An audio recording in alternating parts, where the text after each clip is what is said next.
नागपूरमधून आहे. नागपूरमधल्या येस बँकेमध्ये मनसेचं आंदोलन सुरू आहे. बँक कर्मचाऱ्यांकडून अनागोंदी कारभार सुरू असल्याचा मनसेचा आरोप आहे. दरम्यान मनसेनं यावेळी बँक कर्मचाऱ्यांवरतीही हात उगारलाय.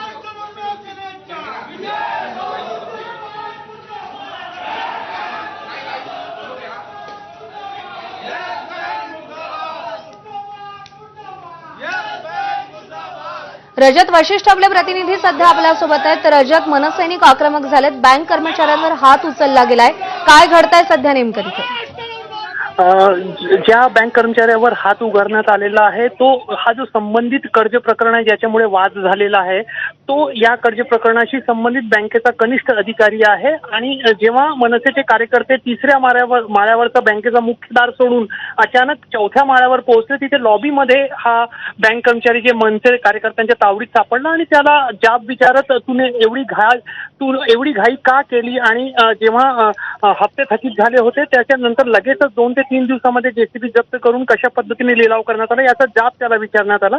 तो कनिष्ठ अधिकारी उत्तर देण्याचा प्रयत्न करत होता, मात्र मनसे कार्यकर्ते काहीही ऐकण्याच्या मनस्थितीमध्ये नाहीये आणि जी काही माहिती आतापर्यंत मिळत आहे जे वरिष्ठ अधिकारी आहेत तर त्यांच्या सांगण्यावरून कनिष्ठ अधिकाऱ्याने तो सगळं प्रकरण जो आहे तो हाताळलेला होता. मात्र सध्या तरी कोणीही वरिष्ठ अधिकारी मनसे कार्यकर्त्यांचा सामना करायला किंवा उत्तर द्यायला या ठिकाणी नाहीये.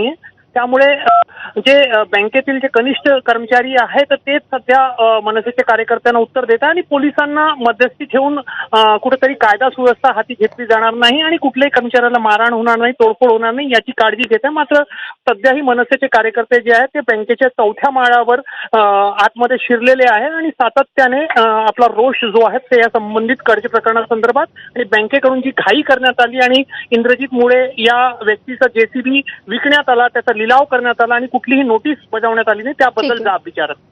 रजत, अपडेट जाणून घेत राहू. तुर्तास धन्यवाद दिलेल्या माहितीसाठी.